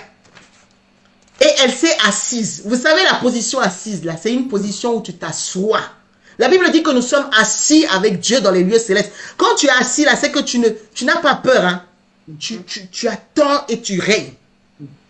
Elle s'est assise. Quand les disciples même devaient être enseignés, là, ils s'asseyaient. Quand la position assise, ça veut dire quelque chose. Elle n'était pas ballotte. C'est une femme qui sait ce qu'elle veut. Elle est déterminée. Elle s'est assise. Et elle a attendu. Et voici que... Judas était en train de passer. Dans les recherches faites, on dit qu'à cette fête-là, chez les païens, quand il y avait la tonte des brebis, ils faisaient des grandes fêtes, ils faisaient des choses. Et il y en a qui partaient avec des prostituées. Surtout que Judas, bah, on sait qu'à ce moment-là, l'alliance avec le Seigneur, c'était pas trop ça. Hein. Après avoir fait tout ça là, donc d'un côté, on peut dire, mais comment ça se fait qu'il allait chez une prostituée? Ben, écoute, quand on a lâché un peu la main du Seigneur, des fois, on glisse un peu plus loin qu'on ne devrait. Voyez? Donc, du coup, là, en plus, la femme est décédée. Donc, il a vu celle qui semblait être prostituée, qui était sa belle-fille. C'est vrai que la prostitution était quelque chose de condamné. C'est vrai que l'inceste était quelque chose de condamné. Et est, selon la parole, quelque chose de condamné. Mais cette femme, elle a accepté d'endurer tout ça, vu toute sa souffrance. De manière intentionnelle, elle a dit non, elle a vu quelque chose. C'est comme, quand je la vois, je repense à la femme là qui avait la perte de sang, qui normalement avait tout pour être lapidée, parce que tu ne dois pas t'approcher de Jésus, qui est saint, tu ne dois même pas venir au milieu de la foule, tu dois pas, tu vois, dans ta condition là, ça va souiller les gens. Donc, tu es celle, au fait, qui devait rester loin, loin, loin à l'écart. Mais elle a dit, si je peux toucher seulement le pan de la robe, je serai guérie. Cette femme a accepté de s'humilier, de porter ce vêtement de prostituée pour venir toucher celui qui avait la capacité de changer sa vie et sa condition. Tu vois? Parce qu'on ne lui a pas donné Sheila. Elle dit, parce que tu crois que Sheila ne peut pas me donner. Je viens même à la source. Je viens voir le père de celui qui pouvait me donner. Hein? Et du coup, et quelque chose qui me touche aussi dans la Bible, c'est-à-dire que quand elle l'a connu, Judas, on dit qu'elle est tombée enceinte. Tout de suite, en fait, elle est tombée enceinte. Donc, spirituellement, le contrat était déjà passé. La chose était déjà là. Voyez? Nous, au fait, souvent, on dit, oui, mais je vais attendre 1 mois, 2 mois pour voir si... Non, tout de suite. La Bible dit qu'elle est tombée enceinte. Mais avant d'aller avec Judas, elle s'est assurée de certaines choses. Elle n'est pas allée comme ça. Au fait, elle ne venait pas pour se prostituer en tant que telle. Elle n'était pas en recherche d'argent ou de plaisir ou non. Elle est venue de manière intentionnelle. Elle voulait quelque chose. Elle voulait une justice. Et elle voulait avoir ce qu'on lui avait promis depuis longtemps. Donc, elle dit à Judas, Judas dit, oui, est-ce que je peux aller venir vers toi? Et il dit, mais qu'est-ce que tu vas me donner? Il a dit un chevreau. Mais en réalité, le chevreau là même, ça ne l'intéressait pas. Et je sais très bien, et je suis convaincue qu'elle a fait en sorte d'être là quand Judas n'avait pas de chevreau. Parce que si elle avait attendu que les brebis soient tondues, il serait venu avec tout son troupeau. Et là, c'était pas problème. Mais elle est venue au moment où elle sait qu'il est parti, il revient, il n'a pas. Donc c'était le temps kairos, le temps bien opportun, le moment. C'est important de savoir quel est le bon moment. Quand on veut certaines choses là, non seulement que Dieu donne la stratégie, mais le bon moment. Elle est venue au moment où il n'avait aucune brebis avec lui. Donc il dit, ouais, je te donnerai un chevreau. Ben oui, mais comme tu n'as pas de chevreau, moi, qu'est-ce qui fait que je croirais en ta parole? Judas, elle connaît Judas, elle sait ta parole. Normalement, hein. Mais elle dit, non, donne-moi un signe. Donne-moi un gage. Et c'est là qu'elle va dire, voilà, c'est ce que j'attendais. passe-moi l'autorité là. Donc, au niveau du gage, donne-moi ton cachet. Le cachet, c'est le sceau. C'est que, tu vois, nous sommes scellés du sceau. Hein. Spirituellement, nous sommes scellés du sceau. Dieu a mis sur nous un sceau qui atteste que nous sommes enfants de Dieu. Le sceau de l'alliance. Voyez? Donc, elle a pris le cachet. Elle a pris le cordon. Le cordon, là, moi, je vois ça un peu comme la ceinture, ce qui tient, ce qui maintient. Voyez? Ce qui fait que tu deviens inébranlable. Elle a pris ça. Et elle a pris aussi le bâton, l'autorité, le commandement. Elle a pris l'autorité. Et lui, ça ne lui a pas paru bizarre. Parce que je pense qu'un seul de toutes ces choses-là, c'était déjà plus que assez. Mais elle s'est rassurée de manière à ce que ça soit irréfutable, incontestable. Il est tellement désespéré, cet homme-là. Et en fait, il me fait penser à Esaü. Hein. Comment toi, père de famille, avec tout ça, en fait, tu as donné toute ton identité. Il a tout donné pour un moment de plaisir. L'autre a donné pour un plat de lentilles, lui, il a donné pour aller quelques minutes avec une prostituée. Oui. Et bien, à cause de ça, cette femme, elle a saisi et elle a reçu ce qui lui était refusé depuis longtemps. Quand elle a fini, il n'est pas dit qu'elle a continué à faire sa prostitution. Hein. La Bible dit qu'elle s'est rhabillée. Entre parenthèses, je voulais juste te dire qu'il y a certaines choses que tu ne peux pas avoir tant que tu as ton vêtement de veuvage. Tant que tu as ton habit de veuvage, là, tu t'assois, tu pleures. Tu t'apitoies sur toi-même. Parce que veuve, ça veut dire quoi? C'est le vêtement de deuil. Tu es en train de pleurer ce que tu n'as pas reçu, ce qui ne vient pas à toi. Tu as prié, ça ne vient pas. Tu as demandé, ça ne vient pas. Tes combats. Tu pleures tes combats, tu pleures ta situation, tu pleures ta misère. Tu pleures ce que, tu vois, tout ce qui te tombe sur la tête. Mais tant que tu as cette attitude et c'est ça là, ça ne vient pas. Ça ne vient pas. Il y a quelqu'un même qui disait que Dieu n'est pas touché par nos larmes, en fait. Dieu, il exauce sa parole. Voyez? Et les actes composent les principes spirituels. Donc, du coup, elle s'est humiliée. Même Jésus, au fait, pour que nous soyons rachetés, il s'est humilié jusqu'à la croix. Jusqu'à la mort. Son estime de lui-même, là, n'était plus là. Cette femme a accepté. Moi, si on me dit que je suis prostituée, je vous assure que je vais sérieusement pleurer. C'est pas quelque chose que tu veux. Tu vois, surtout qu'on est là, le témoignage, c'est pas quelque chose qu'on porte ça comme ça. Hein. C'est difficile. Mais cette femme-là, elle a enlevé vêtements de veuve et elle a pris vêtements de prostituée. Bon, il faut comprendre le sens dans quoi je dis. Vous voyez, c'est pas aujourd'hui qu'il faut. Mais ça, moi, je vois ça comme l'humilité. Comme accepter même qu'on te traite pour ce que tu n'es pas en vue de gagner quelque chose. Parce que c'était poussé aussi par l'Esprit de Dieu. Vous voyez? Parce que si ce n'était pas poussé par l'Esprit de Dieu, là, je pense que cette femme, elle n'aurait rien eu. Le Seigneur a vu. Vous savez, le langage du Seigneur, c'est pas comme nous. Humainement, on peut dire, oui, mais comment ça se fait? C'est pas normal. Dieu est tellement saint. Vous voyez? Comme Dieu est tellement saint que Moïse, normalement, ne devait pas épouser d'Éthiopienne. Hein? Dieu est tellement saint que, normalement, David ne devait pas rentrer pour aller manger les pains de proposition. Dieu est tellement saint que, normalement, on ne devait pas toucher l'arche. Vous voyez? Donc, Dieu est tellement saint, mais il fait ce qu'il veut. Il est souverain. Il est tellement saint, on va dire non, il ne devait pas guérir le jour du Shabbat. Il fait ce qu'il veut. Voyez? Ses pensées ne sont pas nos pensées. Moi, je regarde juste le résultat. Quand le Seigneur est dans l'affaire, la Bible l'atteste après. Voyez? Cette femme, au fait, elle vivait quelque chose une injustice, il n'y avait que le Seigneur qui pouvait faire. Souvent dans nos vies, on vit certaines injustices. Hein. Venons au pied du Seigneur. Demandons la stratégie. Demandons qu'il nous parle. Et faisons les choses en fonction de lui, pas en fonction de nous-mêmes. Si elle voulait se faire justice, elle serait allée crier sur le beau-père, là, lui dire, tu es injuste, tu devais faire ci. Même la loi dit que, parce que la loi disait que le frère devait, tu vois. Même la situation dit qu'elle aurait pu sortir toutes les traditions tu vois. J'ai quitté mon père, j'ai quitté ma mère, je suis venu dans cette maison, je ne dépends que de vous et regardez comment vous me traitez. Non, hein. Elle a trouvé le moyen d'avoir gain de cause sans aucune parole. Aucune parole. Aucune parole. Et donc, par rapport à ça, quand c'était bon, elle s'est levée, elle est partie. Voici qu'on vient avec le chevreau après pour la chercher. On dit, oh, il n'y a pas de prostituée ici.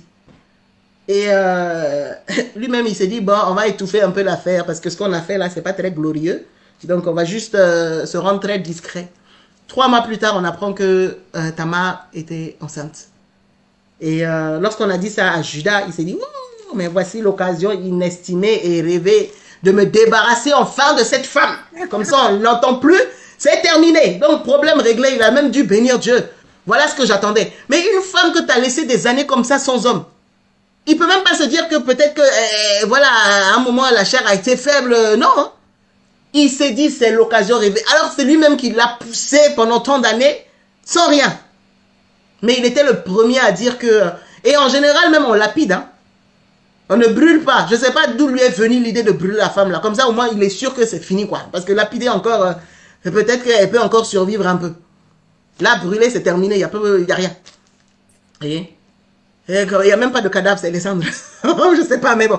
Là, il allait fort quand même. Il est tellement cette femme-là. C'est comme si il attribuait tout le poids de sa misère à cette femme. Alors que ce n'était pas ça. Voyez? Et heureusement pour elle, qu'elle a été très sage. Elle a dit juste, attendez, je ne me suis pas prostituée. Je vais vous montrer à qui appartient ses affaires. Et quand elle a montré, lui-même, c'était sa propre culpabilité qui est sortie maintenant. Donc il dit, bon, finalement, on ne va plus la tuer parce qu'elle n'est pas moins coupable que moi. Hein, je ne lui ai pas donné mon fils. Bon, il n'est pas rentré dans trop de détails, mais en tout cas, il avait la capacité de faire mourir cette femme ou de la faire vivre. Il a dit, bon, ben, c'est bon. Vous voyez? Et on bénit le Seigneur. Pour finir, on voit les enfants que cette femme, elle a eu. Elle était enceinte de jumeaux. Je veux dire à quelqu'un que Dieu est capable de racheter les années que les sauterelles ont dévorées. On a refusé de te donner ne serait-ce qu'un seul enfant. Mais Dieu est capable de te donner plus qu'un enfant. Il a fait en sorte qu'elle ait des jumeaux. Cette femme, pendant tant d'années, elle a pleuré. Elle n'en pouvait plus. Elle soupirait après un seul. Dieu va lui donner 2 enfants, mais pas n'importe lesquels. Voyez? Il y a un enfant qui va venir et qui va faire la brèche.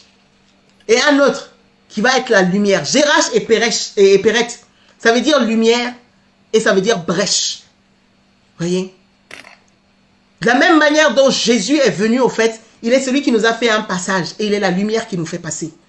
Cette femme, d'elle est descendu le Messie. Voyez? Quand on regarde la généalogie de Jésus, on voit qu'il y a des femmes qui sont mentionnées, notamment même 4 femmes principales. Il y a Rahab qui est mentionnée, qui était une prostituée. Voyez? Il y a Ruth, qui était la Moabite, même celle aussi, voilà quoi, on ne devait pas se mélanger. Et il y a Tamar, qui a accepté de revêtir ce vêtement de prostituée. Et il y a une autre femme aussi, je crois que c'est Bathsheba, je crois, la femme de, voilà, la maman de Salomon. Uri, la femme de Uri. La femme de Uri, pardon. Voyez?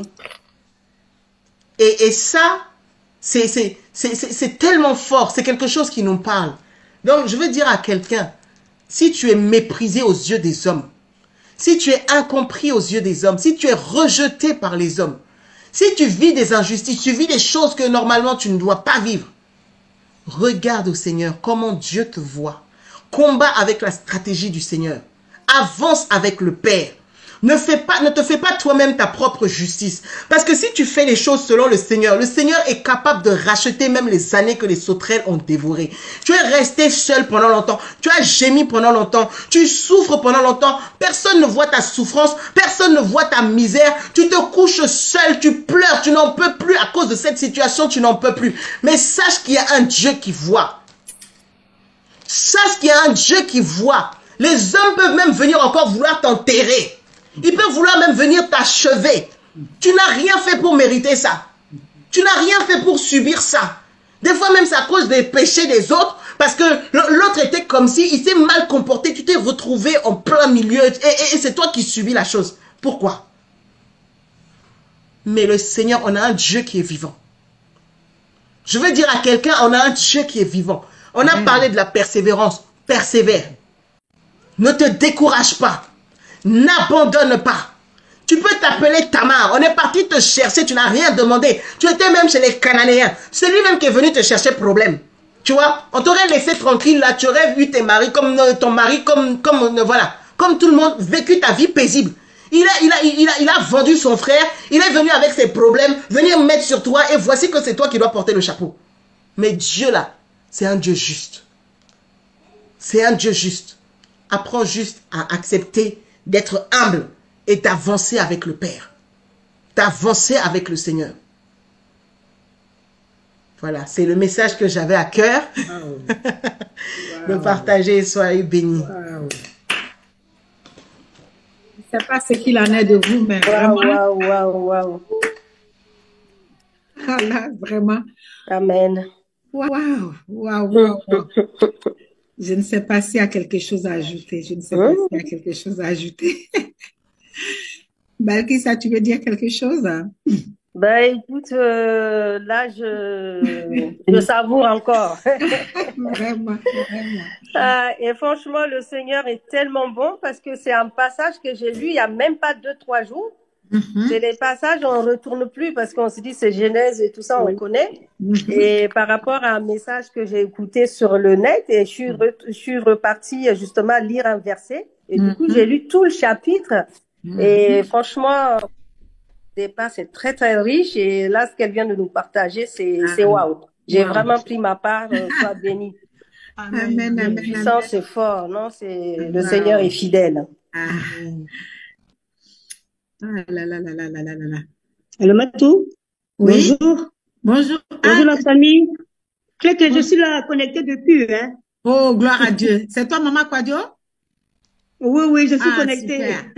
C'est notre sœur Clémentine d'Abidjan qui est avec nous.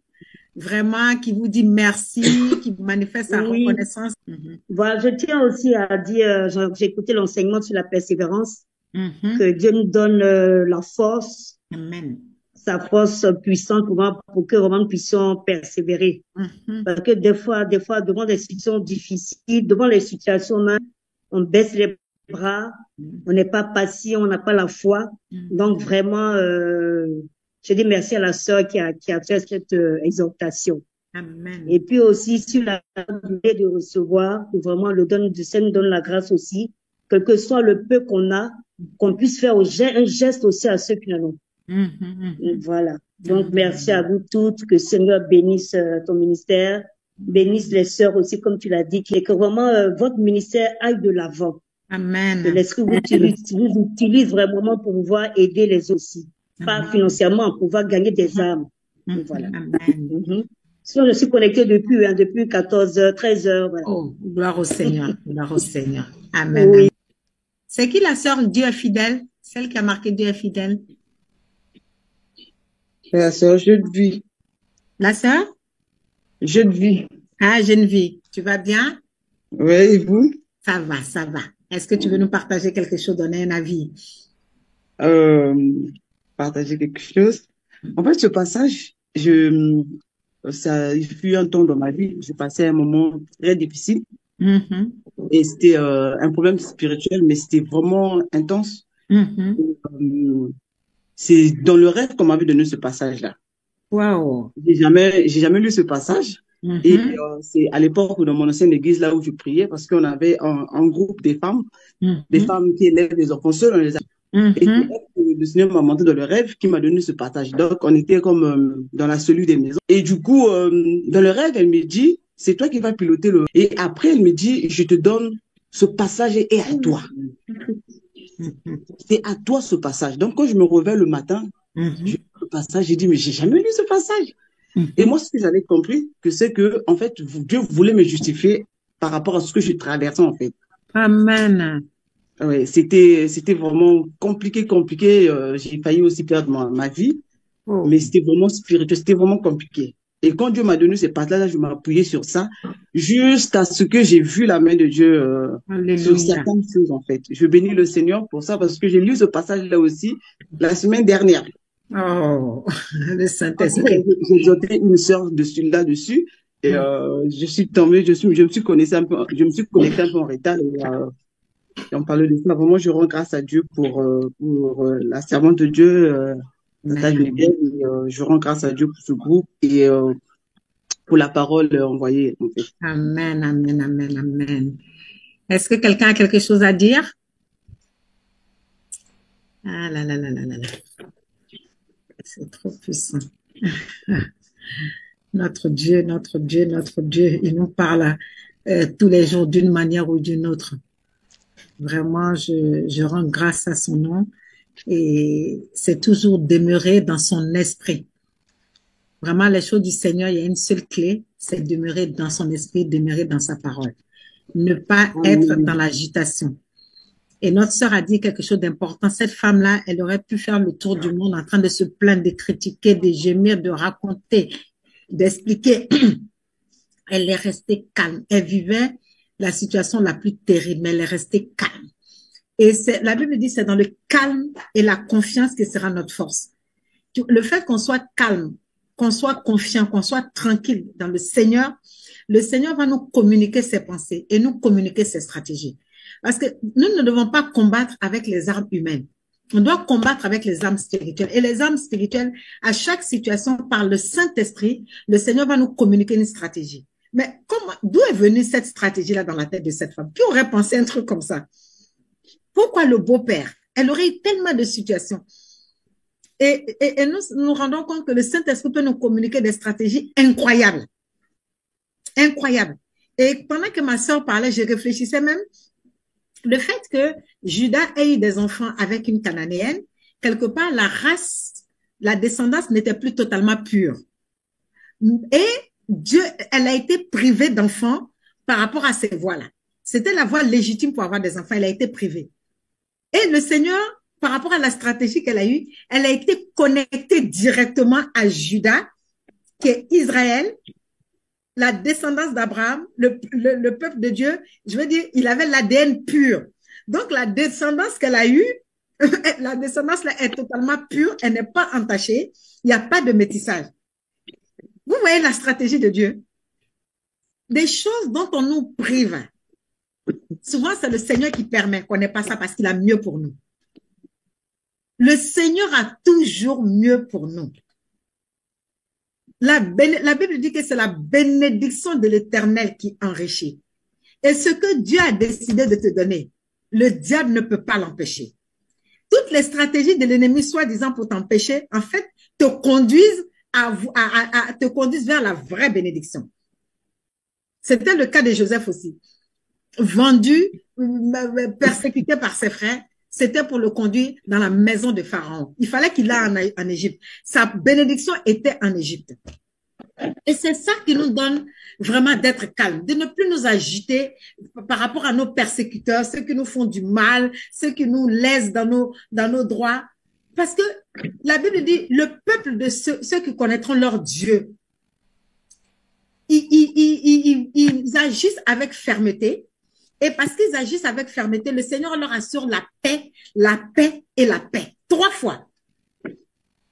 Quand tu es dans le calme parce que tu t'attends à Dieu, quand tu es dans le calme parce que tu comptes sur la délivrance de Dieu, tu comptes sur la justice de Dieu. Waouh! J'ai envie de dire, c'est trop doux. tu es calme. Ça t'évite les ulcères, ça t'évite l'hypertension, ça t'évite les agitations. Tu es calme parce que tu t'attends à ton Dieu. Tu attends le secours et la délivrance de Dieu et de Dieu seul.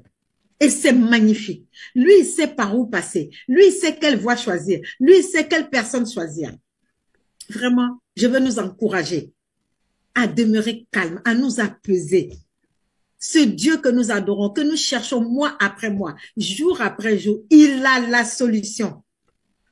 Il a la solution. Et lui, il n'est pas en train de dormir, il est en train de préparer la solution de quelqu'un pour sortir. Vraiment, demeurons dans cette disposition, dans ce calme, demeurons dans l'esprit. La Bible dit marchez par l'esprit, marchons par l'esprit simplement. Et la victoire est assurée. Ne regardons pas au temps, ne regardons pas aux années, ne regardons pas aux circonstances, ne regardons pas aux gens. Regardons à Dieu et demeurons dans l'esprit. Laissons le Saint-Esprit nous conduire. Vraiment, on va terminer par là. Et on va prier pour que le Seigneur donne le calme à quelqu'un dans la tempête, que le Seigneur donne la sérénité à quelqu'un dans la tempête, que ceux qui étaient agités, qui étaient dans la chair, qu'ils rentrent dans l'esprit. Prions encore pour nos vies. Père de gloire, je viens encore te présenter chacune de nos vies. Nous sommes humains. Et c'est vrai qu'il y a des moments, nous sommes agités par rapport à ce que nous vivons. Les situations sont souvent tellement difficiles. Il y a des situations qui ont tellement duré. que dans le désespoir, l'agitation vient. Dans le désespoir, la chair commence à se manifester. Mais je prie que tu fasses grâce à chacun de nous, que la chair se taise, que nos chairs se taisent. J'ordonne le silence à nos chairs au nom de Jésus. Que l'esprit prenne le contrôle de nos émotions, de nos réactions. L'esprit prenne le contrôle de nos pensées. Que nous soyons conduits, dirigés par l'esprit en toutes choses. Et que nous demeurons dans ta volonté parfaite, que rien ne puisse nous ébranler. Seigneur, tu dis que nous ne chancellerons pas. Je déclare que nous ne chancellerons pas. Au nom de Jésus, je proclame que nous ne chancellerons pas. Aucune de mes sœurs ne chancellera. Aucun de mes frères ne chancellera. Nous demeurons fermes parce que nous sommes sur le roc. Nous sommes sur le roc. Nous sommes enracinés au rocher des âges, à l'ancien des jours, à celui qui est la parole de vie, celui qui est le chemin, la vérité et la vie. Nous demeurons fermes. Nous demeurons inébranlables par la puissance du Saint-Esprit. Qu'il en soit ainsi pour chacun de nous, au nom de Jésus. Pour toute personne qui va écouter ce message. Oh Seigneur, que cette personne qui est en train de chanceler, qui était ébranlée, oh que cette personne soit affermie, soit rassurée, au nom de Jésus. Père, reçois toute la gloire. Merci Adonai. Amen. Amen. Amen. Amen. Vous savez, je voulais juste rajouter juste quelque chose que j'ai pas dit, mais le brosser vite fait. Mais à l'issue du comportement de Tamar, quand Tamar a eu cette attitude, on voit que même cela a découlé sur Judas. Oui. Judas a changé. Judas, au fait, de celui qui vendait son frère, finalement, on va voir que Judas même a repris son identité. Alléluia. Parce que Judas veut dire loué soit l'Éternel, loué soit Dieu. Voyez? Donc, il était sorti, il s'est retrouvé à Canaan, mais quand, au fait, Tamar a eu l'enfant là avec Judas, plus tard, on va voir que Judas lui-même, il va se retrouver en Égypte, en train d'intercéder pour que Benjamin ne soit pas laissé là-bas, pour prier pour, tu vois, aller supplier Joseph, parce qu'il savait pas que c'était Joseph, tu vois, et prier parce que le papa, au fait, il a dit que lui-même, il était prêt à mourir. Qu'on le garde qu'on le garde esclave, mais il était hors de question que le papa là perde encore un fils. Amen, Judas a été complètement transformé. Alléluia. Amen. Alléluia. Alléluia. Oui, c'est vrai. C'est dire aussi que les épreuves que nous vivons aujourd'hui, les choses que nous subissons, est-ce que vous savez que c'est pour bénir une multitude? Amen. Ne regarde pas ce que tu es en train de vivre. Le Seigneur est en train de préparer quelque chose pour bénir ta famille. Ta famille va être bénie par ça. Tes amis, tes relations, ta nation. Le Seigneur nous éprouve pour nous former, pour nous bâtir, pour nous forger, pour que la louange sorte de là. Oui, Judas qui veut dire louer soit l'Éternel. C'est cette nature-là que le Seigneur veut révéler. Ne regardons pas à nous. Ce que nous sommes, Christ qui a été jusqu'à mourir à la croix, cette mort a produit quoi? La vie que nous avons aujourd'hui. Amen. Les épreuves que nous vivons produisent la mort. Nous mourons à nous-mêmes. Mais cette mort-là produit la vie pour une multitude. Aujourd'hui, il y a des choses que nous déclarons parce que nous sommes passés par le creuset de l'affliction.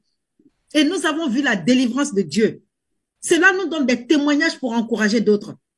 Cela nous permet de dire que l'Éternel est vrai, que cette parole que nous lisons est éprouvée et que c'est la vérité. Si tu ne passes pas par là, tu n'es pas utile dans la main du Seigneur. Tu ne passes pas par ces humiliations, par ces épreuves. Le Seigneur ne peut rien faire avec toi. C'est comme l'or qui passe dans le creuset du bijoutier, du forgeron. Si l'or n'est pas épuré, il ne sert de rien. Et c'est ainsi que chacun de nous, nous devons être épurés. Oh, qu'est-ce que c'est douloureux. Qu'est-ce qu'on pleure, qu'est-ce qu'on est dans l'incompréhension. Mais cela va produire quelque chose de glorieux pour la multitude, pour un grand nombre. Donc, accepte-le.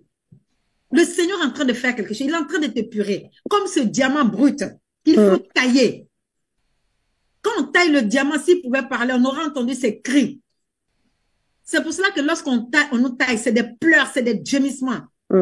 Mais c'est pour avoir un diamant pur, de grande valeur. Vraiment que le Seigneur nous fortifie, nous soutienne. Seigneur nos reins. Relevons-nous. On n'est pas n'importe qui. On est des tamars qui vont enfanter, qui vont ouvrir une brèche. On est des tamars qui vont produire la lumière. Amen. Seigneur nos reins. Dieu a quelque chose. Dieu n'a pas fini. Tant qu'il y a un souffle de vie encore en toi, Dieu n'a pas fini. Tu ne sais pas ce qu'il va faire de ta vie. Tu ne sais pas pour qui tu vas être une bénédiction, pour qui tu vas être une lumière. Donc, ne chancelle pas, ne faillis pas, reste pas par terre. Si tu étais par terre, relève-toi. Tu auras quelque chose à raconter à quelqu'un. Amen. Amen. Que le Seigneur soit béni. Que le Seigneur soit béni. Bonnes vacances à tout le monde. Je voudrais vous dire que le mois prochain, c'est ça, le mois d'août, on n'aura pas la chambre haute. Pour permettre à ceux qui vont en vacances, pour permettre à chacun de se détendre. Et par la grâce du Seigneur, on reprend le 1er septembre, le premier samedi de septembre, Dieu voulant. Demeurons dans la prière, demeurons fermes même pendant notre temps de vacances, hein, demeurons vigilants, demeurons sobres, parce que même partout où on va en vacances, le Seigneur a une mission pour nous. On peut toucher des vies, on peut apporter quelque chose dans les familles où nous allons aller, chez les amis où on va aller, même sur les lieux de vacances, que chacun demeure sur la brèche. Soyez bénis, soyez fortifiés au nom de Jésus. Amen. Amen, amen. Soyez bénis. Amen, amen. Merci. Bon week-end à tous. Bon week-end. Bonnes vacances. Soutenons-nous dans la prière. Alléluia. Merci. Merci. Amen, amen. Amen, amen. Bonne Amen, amen. Merci. Au revoir. Sois bénie, ma soeur Geneviève, vraiment. Merci beaucoup. Merci, merci, merci beaucoup. Amen. Amen. N'hésitez pas à liker, à partager la chaîne et à vous abonner. Soyez bénis.